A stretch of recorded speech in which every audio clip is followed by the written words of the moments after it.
صدر مملکت آصف علی زرداری کی 70ویں سالگرہ منائی جا رہی۔ آصف علی زرداری کو یہ اعزاز حاصل ہے کہ وہ پاکستان کی تاریخ کے پہلے سویلین صدر ہیں جو 2 مرتبہ جمہوری طریقے سے اس منصب کے لیے منتخب ہوئے ہیں اور وہ آج بھی اس عہدے پر براجمان ہیں۔ اس اعزاز کی وجہ سے دنیا ان کی سیاسی صلاحیتوں کی معترف ہو چکی ہے۔ سندھ کے سینئر وزیر اور وزیر اطلاعات شرجیل انعام میمن کے مطابق دنیا آج اس امر کو بھی کھلے دل سے تسلیم کر رہی ہے کہ پاکستان میں 2008 سے اب تک یعنی 17 سالوں سے جمہوری نظام کا جو تسلسل ہے اس کا صحرا بھی صدر آصف علی زرداری کے سر جاتا ہے۔ اس طرح پاکستان میں جمہوری نظام کے جاری و ساری رہنے کی ایک نئی تاریخ رقم ہو گئی ہے۔ یہ کارنامہ آصف علی زرداری کا ہی ہے جنہوں نے خالصتاً جمہوری انداز سے انتخابات کے ذریعے انتقال اقتدار کے دشوار عمل کو ممکن بنا کر جمہوریت کو اس کی اصل روح کے مطابق بحال کیا۔ شرجیل میمن کے مطابق انتہائی نامساعد حالات کو مکمل طور پر ناکام بناتے ہوئے انہوں نے اپنی مفاہمتی پالیسی کی بدولت اپنی 5 سالہ جمہوری مدت کو پایہ تکمیل تک پہنچا کر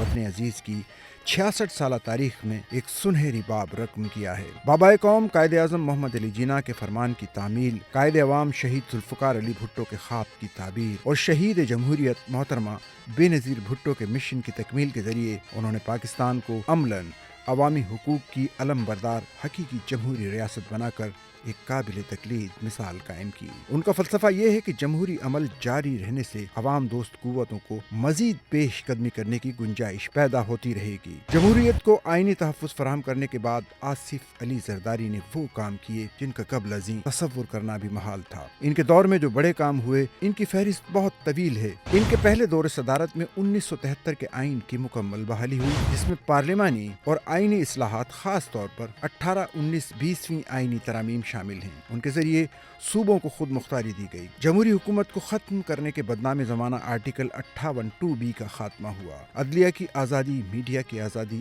آزاد الیکشن کمیشن کا قیام اور غیر جانبدار نگراں حکومت کا قیام بھی انہی ترامیم کی وجہ سے ممکن ہوا۔ توانائی بحران سے نمٹنے کے لیے عالمی دباؤ مسترد کر کے پاک ایران گیس پائپ لائن منصوبے کا معاہدہ ہوا۔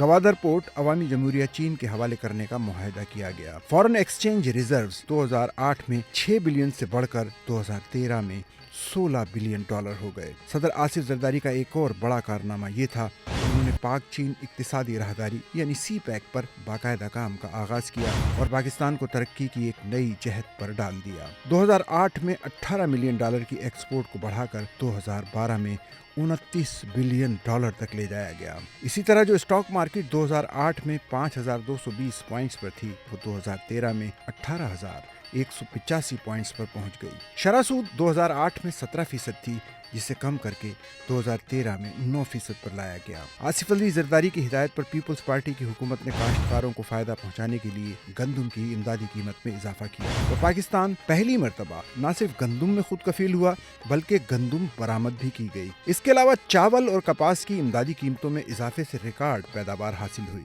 کاشتکاروں کو بے نظیر ٹریکٹر اسکیم کے تحت سستے ٹریکٹر مہیا کیے گئے اور زرعی ٹیوب ویلز کے لیے بجلی کی فلیٹ ریٹ مقرر کیے گئے۔ ان اقدامات کی وجہ سے دیہی معیشت میں 2008 میں 50 ارب روپے جبکہ 2013 میں 800 ارب روپے کا اضافہ ہوا۔ یہ آصف علی زرداری کا پہلا دور صدارت تھا جس میں قومی مالیاتی کمیشن ایوارڈ NFC کے ذریعے لوگوں کے مالیاتی وسائل میں بہت زیادہ اضافہ کیا گیا۔ ان کے 5 سالہ دور میں سرکاری ملازمین کی تنخواہوں میں 158% اضافہ ہوا۔ بے نظیر انکم سپورٹ پروگرام کے ذریعے 75 لاکھ گھرانوں 5 کروڑ مستحقین کی آبرومندانہ مالی اعانت میں 100% اضافہ کیا گیا اور اس ضمن میں 70 ارب روپے تقسیم کیے گئے۔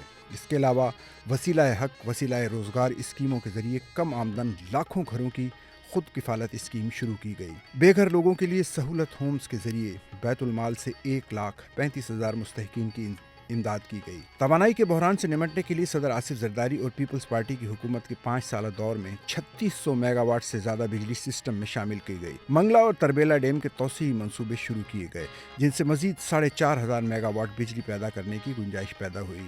دیامر اور بھاشا ڈیم کے منصوبوں کے لیے $3.5 ارب کی امداد حاصل کی گئی۔ نیلم، جہلم، گومل اور ست ڈیمز پر کام شروع ہوا۔ تھرکول اور جھمپیر کے مقام پر ہوا سے بجلی پیدا کرنے کے علاوہ